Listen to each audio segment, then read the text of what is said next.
Era maggio. Avevo 7 anni. Faceva caldo, quel caldo leggero che ti tiene fuori fino a sera, quando il giorno non vuole finire.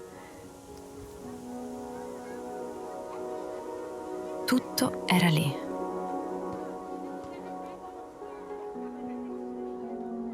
D'improvviso la luce si spegne.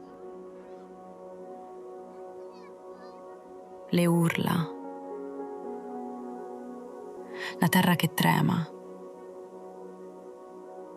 Le cose che cadono, senza capire da dove. Cadono le mie cose, cadono i miei giochi. Si rompono come i bicchieri della nonna nella credenza. E poi più niente, solo polvere.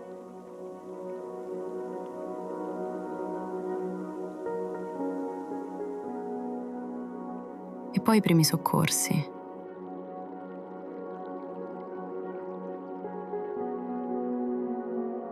E poi le prime lacrime.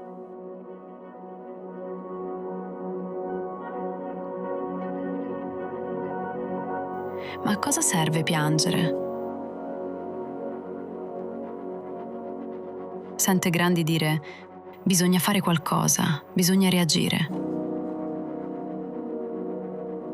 Io torno a correre, con i miei amici, quelli rimasti, in quello che una volta era un cortile, tra scope e secchi per impastare la calce. C'era qualche cosa che non capivo allora, una cosa che ho capito solo da grande. Dentro di noi la ricostruzione era già iniziata.